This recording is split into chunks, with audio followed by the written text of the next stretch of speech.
Salmos 144, que achou, diga amém. Antes de você ler, nós vamos orar por esta palavra. Depois nós iniciamos a palavra do Senhor. Queria que você fechasse seus olhos mais uma vez.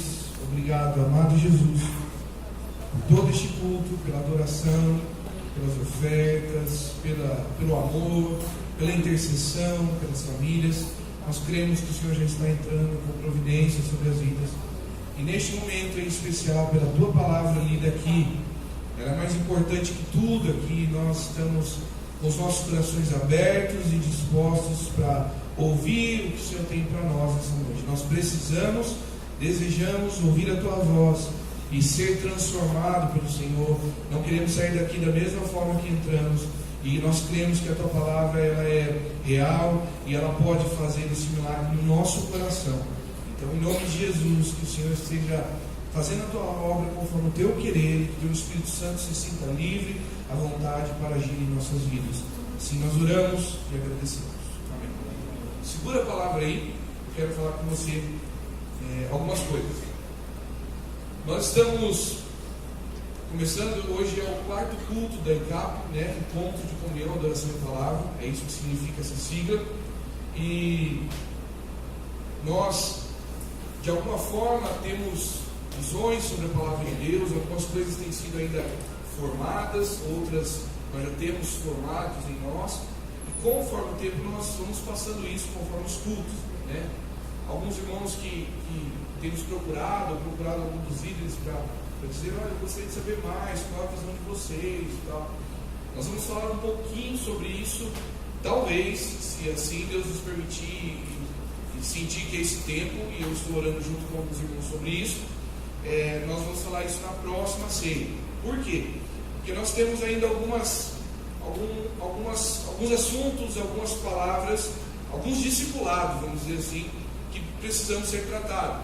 No domingo passado nós falamos sobre uma igreja consumista, sobre um tempo da cultura brasileira de consumismo, e isso tem entrado dentro da igreja.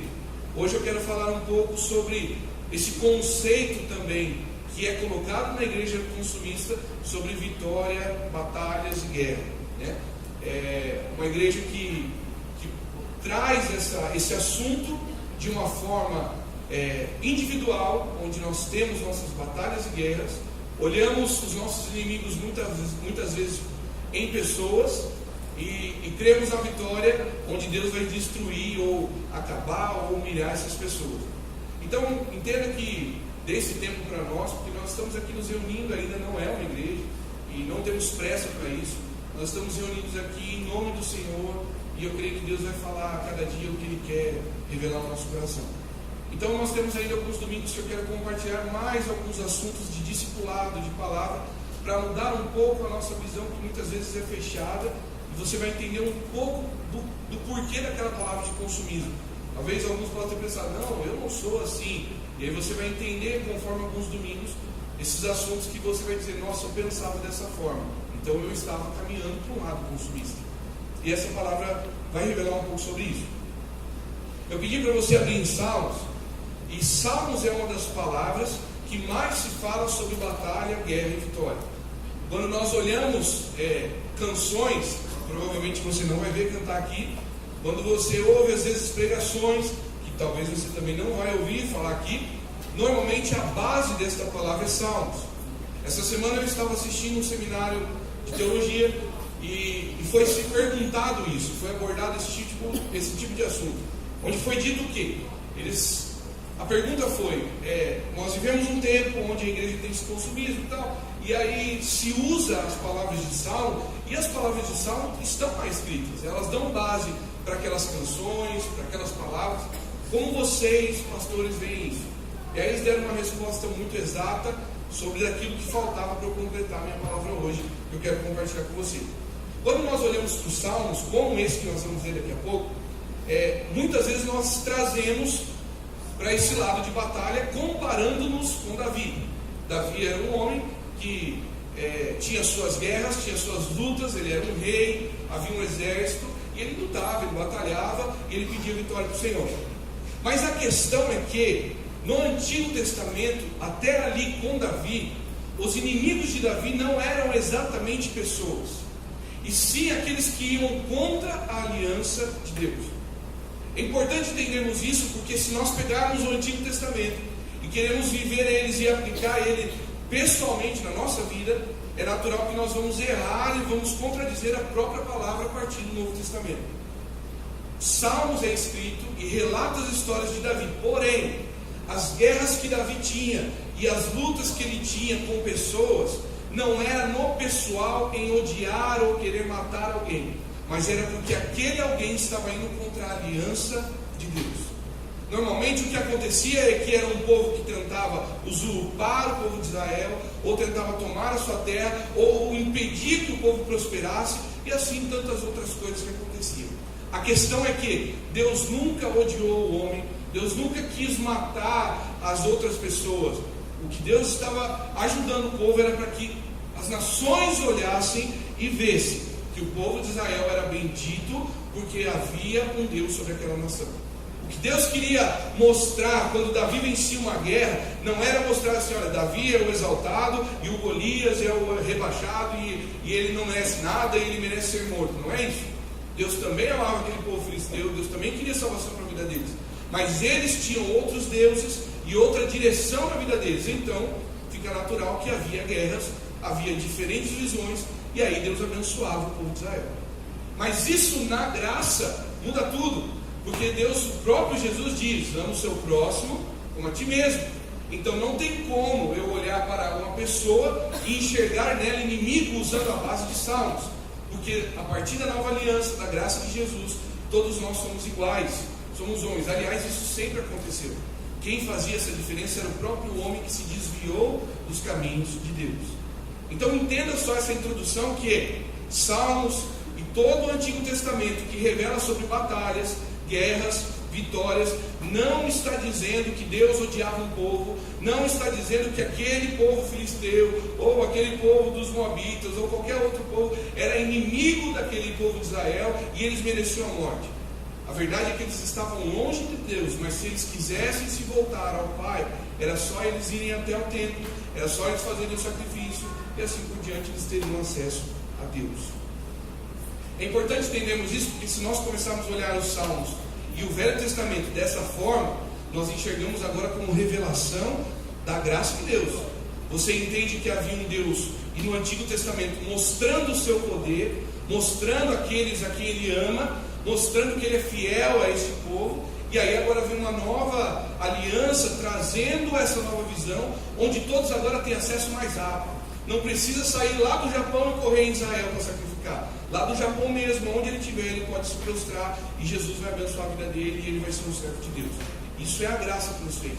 Mas entenda que o homem não foi feito para ser inimigo do outro homem. Há outros tipos de inimigo, e dentro dos Salmos, isso é um simbolismo para o que nós vemos hoje. Esses inimigos que Davi enfrentava, essas batalhas e essas guerras, se nós lermos um pouco mais a fundo e começarmos a trazer para a nossa vida, nós não vamos olhar o próximo como nosso inimigo, mas sim vamos olhar os seres espirituais e as coisas que acontecem ao nosso redor, e às vezes nós mesmos somos inimigos de nós mesmos. Essa é a introdução de Salmos. Para você entender um pouco sobre essa questão absurda que nós estamos entrando na igreja, eu queria colocar um comparativo de uma música. Por favor, Carol.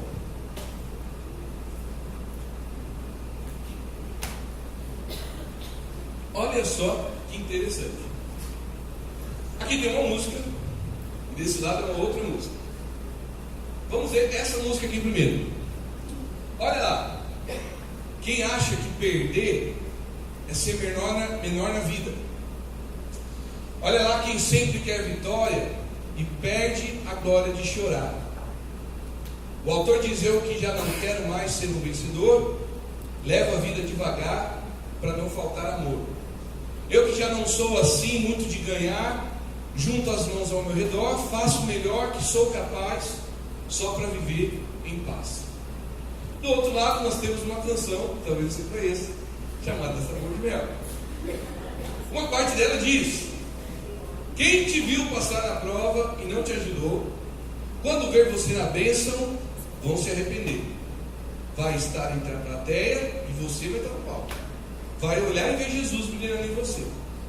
Quem sabe no teu pensamento você ainda vai dizer: meu Deus, como vale a pena a gente ser fiel. Na verdade, a minha prova tinha um gosto amargo, mas minha vitória hoje tem sabor de mel. É interessante que são duas canções, e se nós olharmos bem para elas, volta a canção lá, eu queria que você pensasse qual das canções revela mais a graça de Jesus. Mais o tempo que nós vivemos hoje, mais é a realidade de hoje. Se basearmos pelo Salmo na visão sem teologia, nós olhando o nosso inimigo como pessoa, a pessoa como nosso inimigo. Interessante que esse autor da canção Vencedor, ele coloca algumas coisas que tem a ver com a palavra, do tipo, às vezes nós temos que chorar para aprender, vale a pena. Chorar não é só algo ruim, é até uma glória, ele coloca assim na canção. Porque quando você chora, aí você consegue filosofar e pensar várias coisas. Você cresce, você aprende.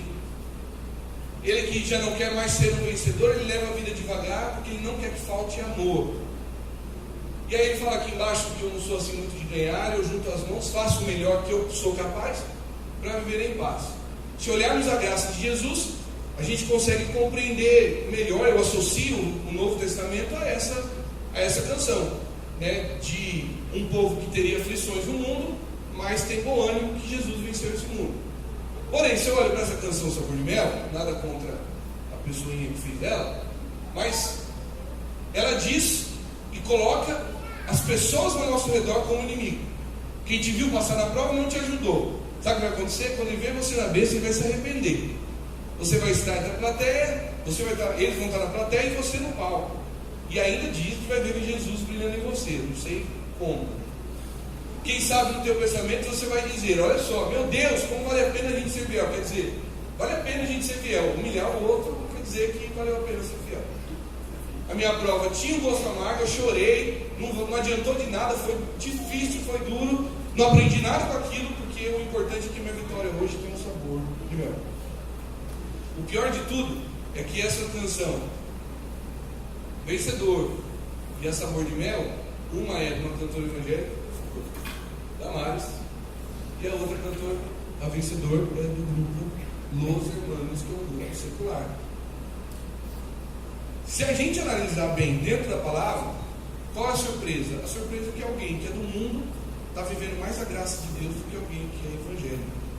Ou talvez aquilo que está sendo escrito está sendo mais a graça de Deus do que realmente a palavra de Deus. Nós vamos continuar. Quero que você abra comigo aí, vamos ler juntos o Salmo 144. Diz assim: bendito seja o Senhor, rocha minha, que me adestra as mãos para a batalha e os dedos para a guerra. E o salmista diz: bendito seja o Senhor, rocha minha, que me adestra as mãos para a batalha e os dedos para a guerra. Comparando com essa introdução de Salmos, olhando essas canções e lendo esse texto, o que nós queremos falar hoje, que o que é importante para nós é mudar a nossa visão com relação à palavra. Todos nós nascemos, aprendemos, crescemos, adquirimos experiências, e de aprendizes passamos a mentores numa determinada fase de nossas vidas, que seja por maturidade ou que seja pela própria idade. Porém, muitos têm a sua primeira batalha logo nos primeiros passos, ou no primeiro respirar, ou que seja pela rejeição, falta de amor que recebeu dos seus pais, ou simplesmente pelo fato da vida. Todos nós enfrentamos batalhas em nossas vidas, alguns nos primeiros passos, no primeiro respirar. Porém, com o tempo que nós vamos sendo formados, ou nos formando, começamos a entender que sempre vamos viver batalhas e guerras. Porém, agora com sentimentos mais intensos, pois não está relacionado só a nós, mas aos outros. Quando éramos criança, quando estávamos aprendendo, a batalha a gente não olhava ainda para o outro, não pensava no próximo, não era algo intenso ainda.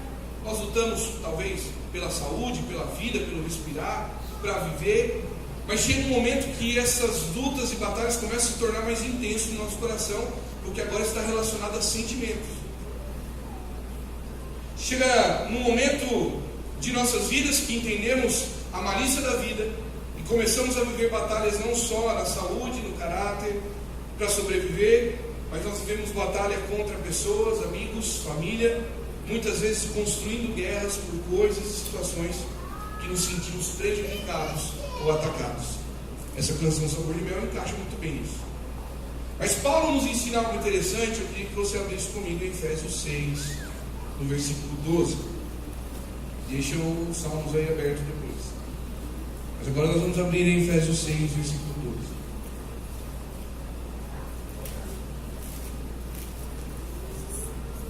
Vai entender onde nós vamos chegar.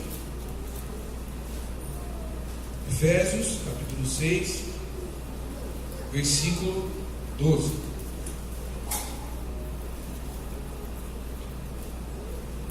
Efésios 6, 12 diz: porque a nossa luta não é contra o sangue e a carne, e sim contra os principados e potestades, contra os dominadores deste mundo tenebroso, contra as forças espirituais do mal nas regiões celestes. Olha aqui para mim. Paulo deixa claro que nossa luta não é contra pessoas, mas sim contra espíritos malignos, potestades.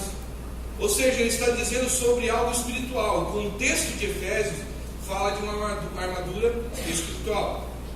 Mas se olharmos para a realidade nossa hoje, para a nossa rotina, nós vamos achar batalhas e guerras que têm sido travadas com pessoas que muitas vezes são pessoas que amamos ou que estão próximas de nós. Se eu perguntar neste momento aqui, quem está passando por luta com o seu casamento? Nós acabamos de orar por isso. Quem está passando luta com seus filhos?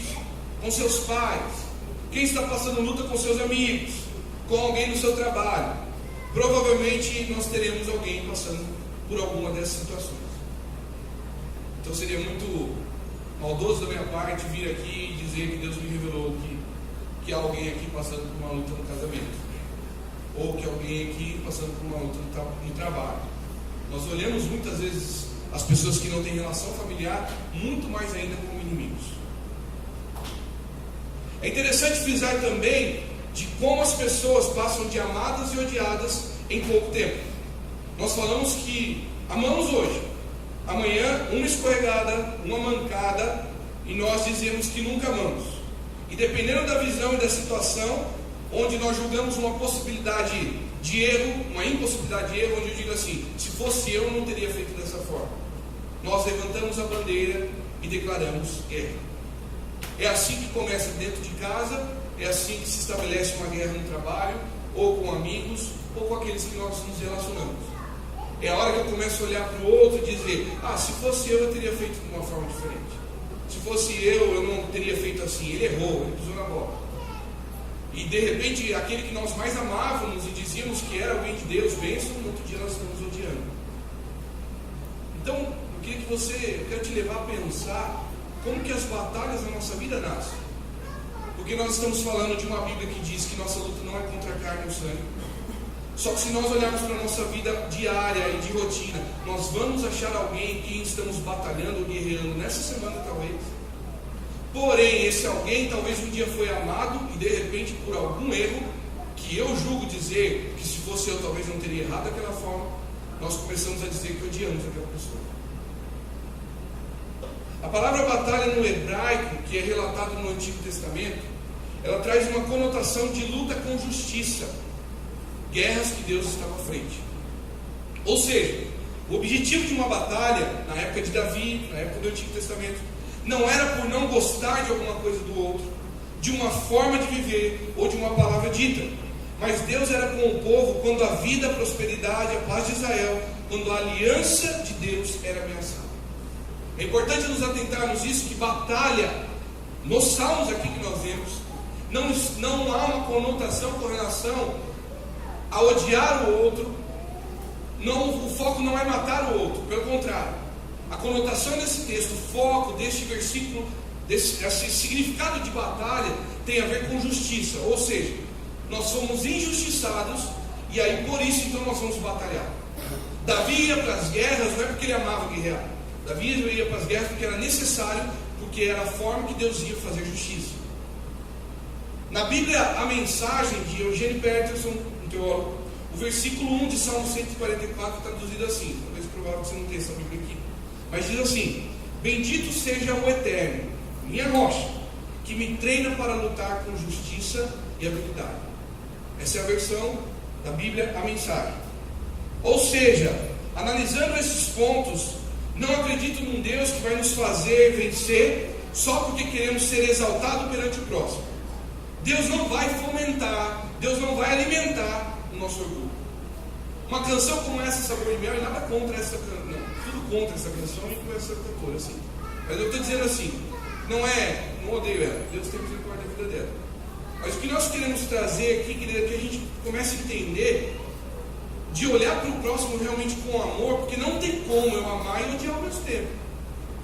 E Deus não vai, o que esse versículo dessa Bíblia Mensagem, o significado na real sobre batalha, Deus não está falando então de batalharmos com alguém para nós sermos exaltados. A ideia de Davi vencer uma batalha não era para ele crescer e todo mundo olhar, olha, Davi, você é o cara.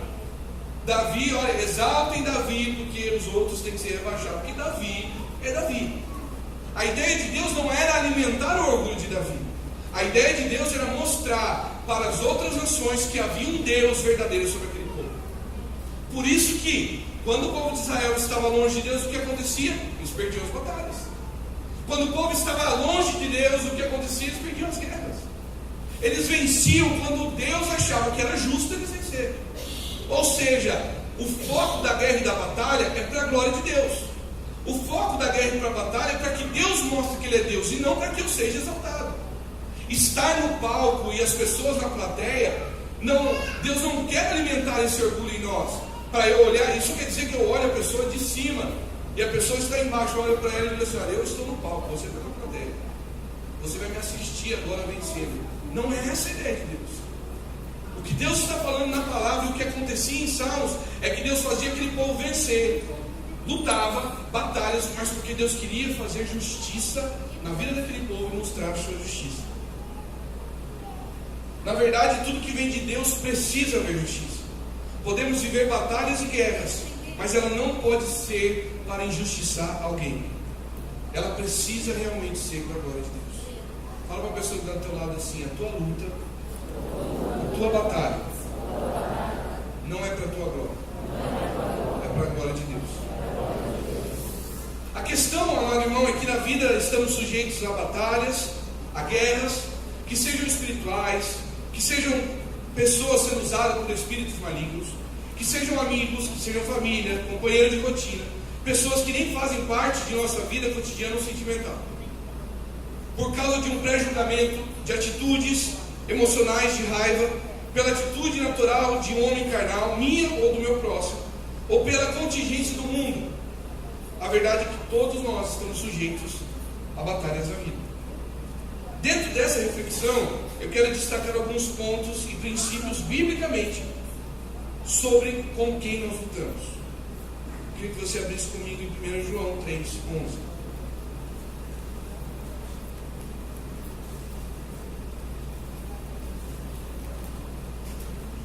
1 João capítulo 3, versículo 11.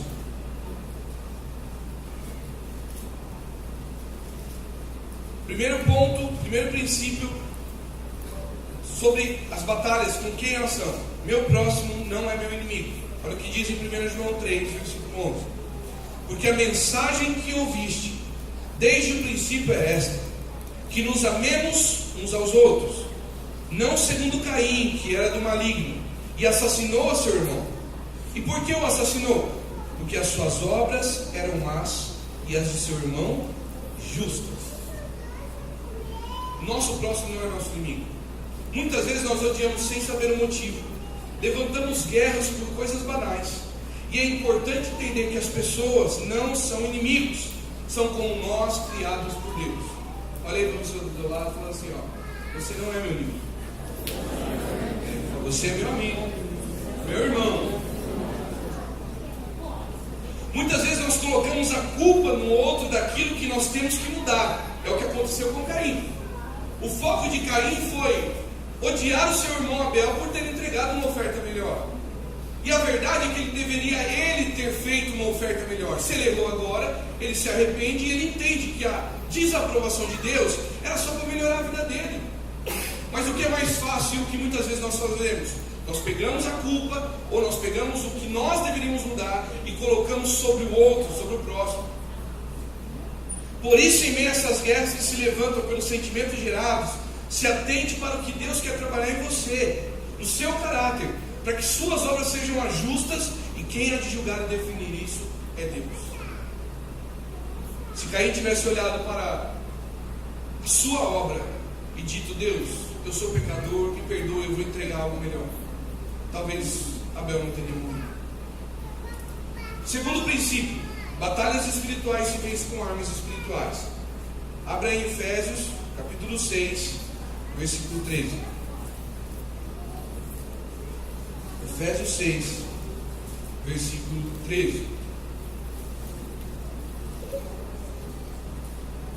Efésios 6,13 diz: portanto, tomai toda a armadura de Deus, para que possais resistir no dia mau, e depois de terdes vencido tudo, permanecer inabaláveis. Segundo ponto: algumas guerras são coisas espirituais e tem que ser tratada com armas espirituais. Se nós discernirmos que nossa luta é espiritual, nós precisamos usar a palavra de Deus e a oração. Porque se estamos falando de algo que não vemos, estamos falando de usar a fé e não combate de palavras. Nós às vezes achamos e sentimos isso de Deus, que o que está acontecendo ao nosso redor não é carnal. Muitas vezes é algo espiritual. Você sente um peso, você sente um clima diferente, você sente que é algo espiritual. Porém, meu amado irmão, na hora da raiva, a gente responde com palavras.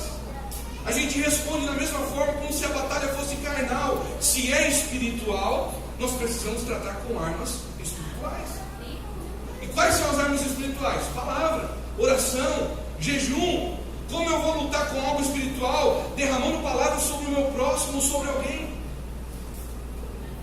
Se buscamos a Deus e a sua palavra, se oramos constantemente, procuramos obedecer seus mandamentos, nos sentimos mais seguros e preparados para o dia mau. Terceiro ponto: o diabo pode usar pessoas para provocar situações. Um versículo que diz: sede sóbrios e vigilantes. O diabo, vosso adversário, anda ao teu redor, como um leão que ruge procurando alguém para devorar. Precisamos discernir quem é nosso inimigo. Às vezes nós achamos que são pessoas, e muitas vezes é o inimigo, é o diabo, lançando setas e dardos para criar batalhas e guerras. Pedro deixa claro que ele não está falando de, esse texto aqui de Pedro, deixa claro que ele não está falando de uma possessão medonha, aquela coisa que manifestou o demônio no cara, nossa, é uma guerra espiritual, cara. Ele não está falando disso. Ele está dizendo: sede sóbrios, significa só calmo, controlado, e vigilantes, atento. Muitas vezes o diabo causa guerras de pessoas com pessoas, lançando situações que vão gerar sentimentos. E pela falta de controle, de calma, de vigilância, nós entramos numa guerra sem fim. Nós amamos o nosso próximo, mas de repente algo acontece, uma luta, um clima, sei lá o que. A questão é que, em vez de nós sermos sóbrios, calmos, atentos, parar, respirar, não vou tomar nenhuma atitude, não vou falar nada agora, calma. Nós muitas vezes agimos pela emoção e deixamos gerar o sentimento. E aí levantamos guerra e não tem ninguém demoniado ali. Não há nenhuma manifestação e na verdade o diabo está tipo aplaudindo assim. Aí eu consegui. Quarto princípio: não é culpa minha, foi ele quem levantou essa guerra. Abra comigo em Mateus 18, versículo 21. Vamos ler alguns textinhos. Mateus 18, versículo 21.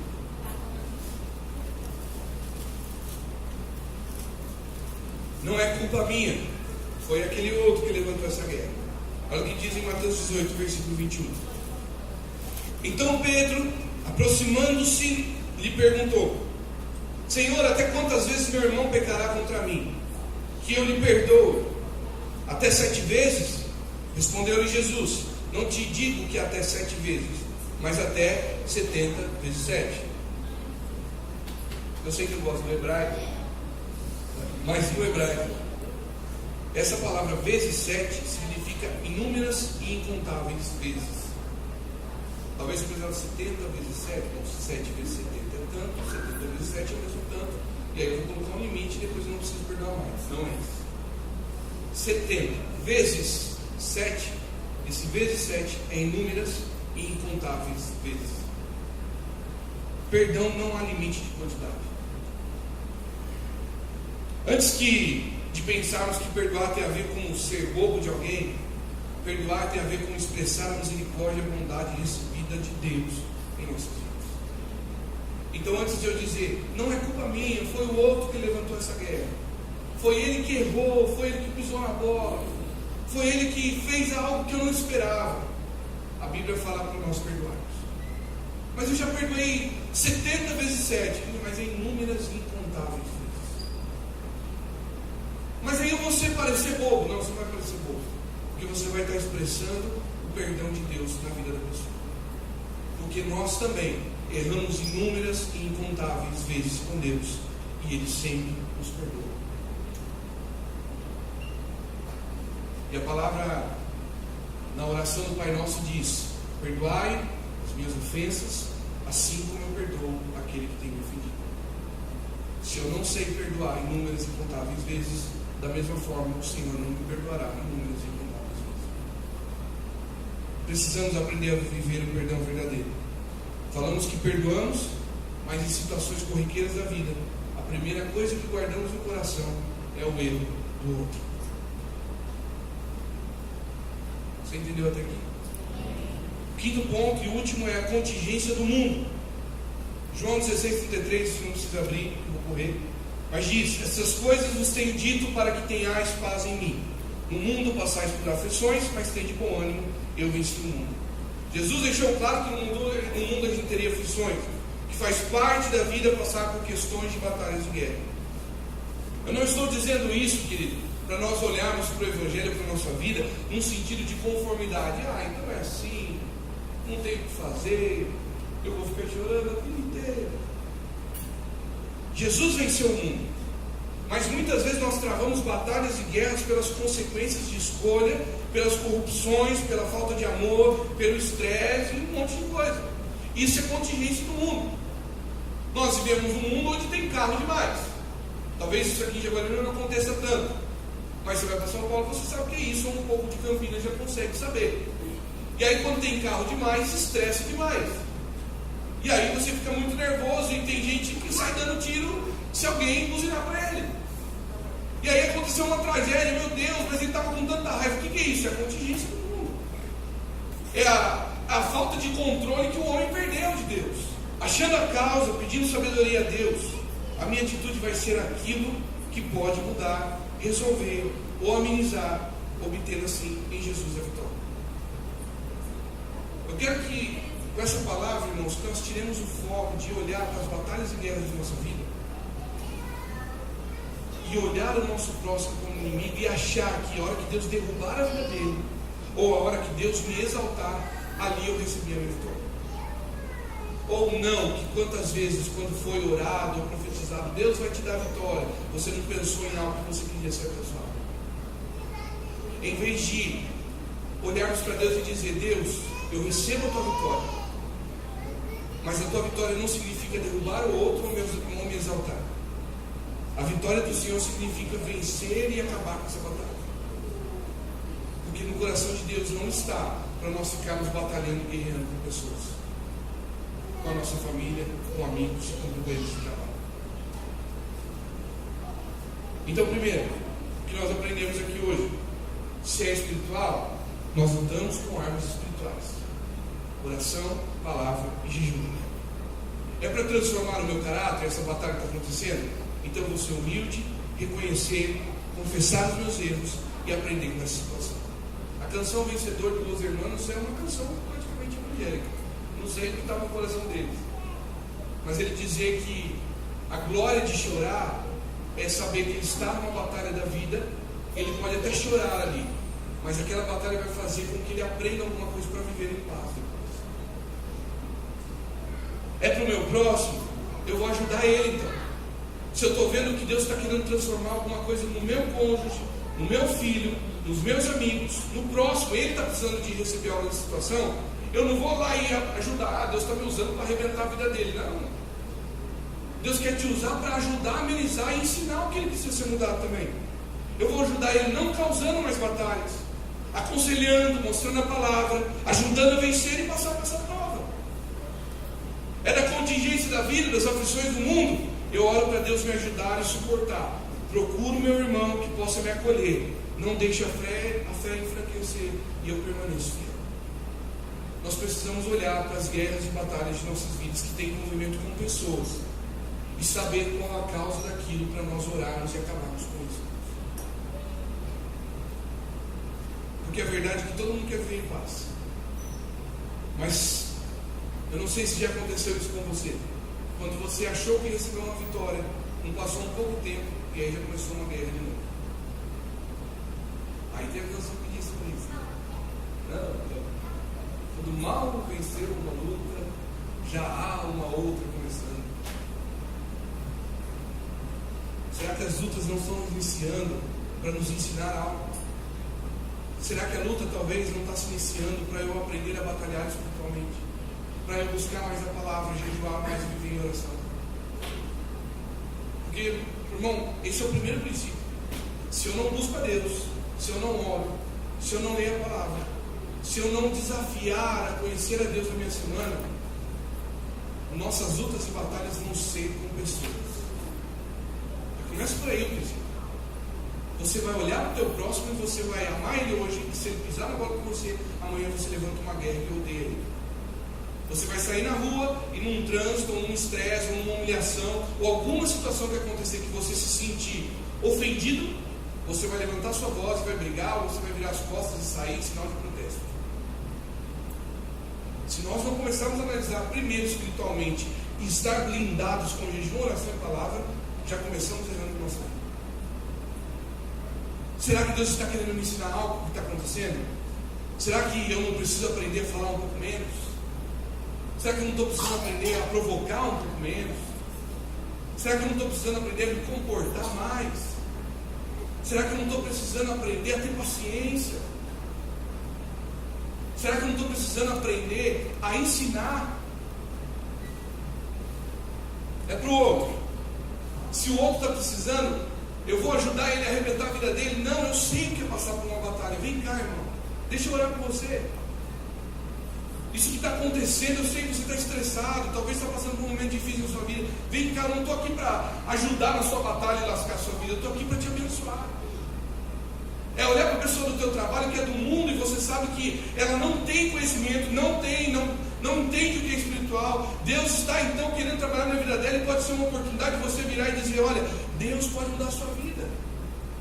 Você está precisando de paciência, eu conheço um pouco de você, eu estou aqui trabalhando com você todo dia. Posso falar?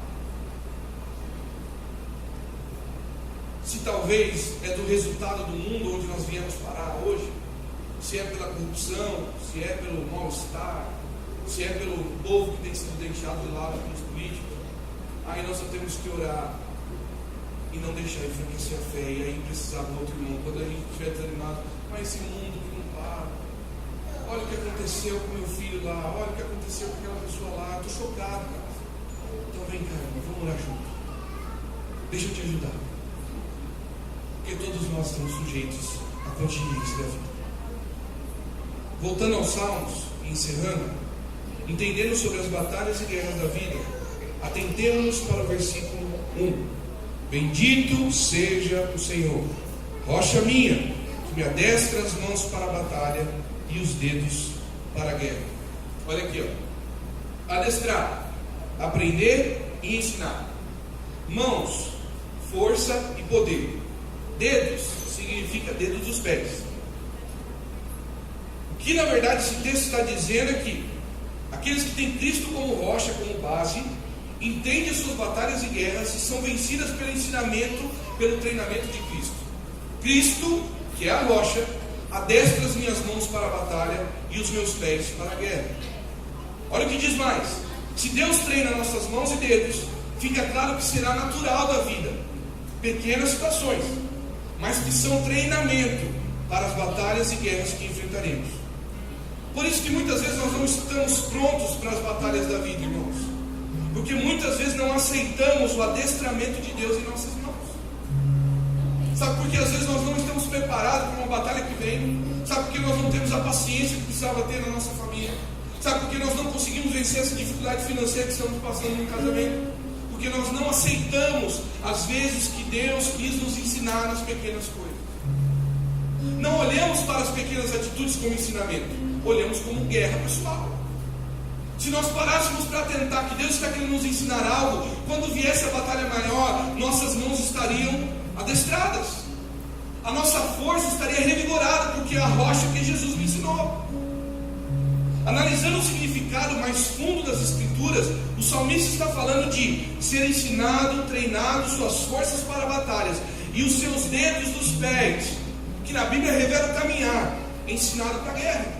Ou seja, quando nós buscamos a Deus, quando jejuamos, quando vivemos uma vida na presença de Deus, não significa que viveremos uma vida perfeita, sem aflições, mas nossa força e caminhada estará pronta para as adversidades da vida. O que o salmista ensina nesse texto é que o Senhor Jesus, que é a rocha, Ele me ensina nas pequenas coisas, nas pequenas batalhas, sobre como a minha força tem que estar. Ele treina essa minha força e Ele treina os meus pés para caminhar. Porque quando vir as batalhas e adversidades da vida, que seja espiritual, que seja para me moldar, que seja para moldar o meu próximo, ou que seja pela contingência do mundo, nós vamos estar treinados, adestrados, preparados para vencer essa situação. A verdade é que talvez nós olhemos para as coisas que nós estamos passando na vida e dizemos assim: Deus esqueceu de mim, Deus não existe, porque olha o que eu estou passando nessa situação com essa pessoa. Deus olha e diz: quanto eu amo a tua vida e amo o próximo, e quantas vezes eu tentei te ensinar, mas você não quis aprender. Então agora você vai passar por essa batalha e você vai aprender o que você precisa aprender. O princípio de tudo, você vai aprender, você vai ser ensinado que você precisa começar a se atentar para as minhas pequenas coisas. Buscar a palavra, jejuar, orar, amar o próximo, entender que você precisa ser mudado e entender que o mundo tem caminhado para a perdição. E o que nós fazemos? Nós oramos e dizemos: Deus, tenha misericórdia deste mundo, porque o mundo jaz no maligno. Está perdido. Nós conversávamos ontem com o diretor da escola e ele falava isso para a gente. Ele dizia assim: cara, você não sabe o clima que nós sentimos aqui. Os professores já deram a ideia de trazer um pastor, um padre e um maculeiro. Se um não funcionar, um dos três funciona. Porque a situação na escola está terrível. Essa é a situação da contingência do mundo. O homem não se dobrou a Deus e chegamos nessa situação. Deus vai fazer um milagre, vai mudar a situação? Não, claro. Porque isso é a colheita daquilo que nós plantamos. O que nós podemos fazer é plantar algo diferente, para que de repente, daqui 10, 15 anos, possamos colher algo diferente do que nós estamos colhendo hoje. Nossa vitória não virá para prejudicar alguém. Eu queria só ler um texto com você, preciso ler. Salmo 144 ainda, versículo 12. A partir do versículo 12. Que nossos filhos sejam na sua mocidade como plantas viçosas, e nossas filhas como pedras angulares, lavradas como colunas de palácio. Que transbordem os nossos celeiros, atulhados de toda sorte de provisão. Que os nossos rebanhos produzam a milhares e dezenas de milhares em nossos campos. Que as nossas vacas andem pejadas, não lhes haja rotura, nem mau sucesso. Não haja gritos de lamento em nossas praças. Bem-aventurado o povo a quem assim sucede. Sim, bem-aventurado é o povo cujo Deus é o Senhor. Tudo isso que Davi profetizou nesse salmo é o que a gente deseja para a nossa sociedade, para a nossa cidade. Mas aí ele deixa um detalhe bem simples no final do versículo. Bem-aventurado é o povo a quem acontece todas essas coisas. Mas sabe por que aconteceu todas essas coisas? Porque bem-aventurado o povo cujo Deus é o Senhor. Então, amado irmão, nós precisamos revelar o Senhor e a justiça de Deus nessa sociedade. Porque quanto mais pessoas conhecerem o Evangelho e nós atingirmos a sociedade, mais a nossa cidade e a sociedade e o Brasil pode ser diferente. Nossa vitória não virá para prejudicar alguém ou para que todos vejam que eu sou de Deus, Nossa vitória virá para revelar a justiça de Deus em nós e através de nós. Simplesmente para que o que não conhece reconheça que Cristo é o Senhor e Salvador e volte seu coração e sua família para Deus. Nosso foco não é termos inimigos humanos, mas é trazer mais e mais pessoas para perto do Evangelho.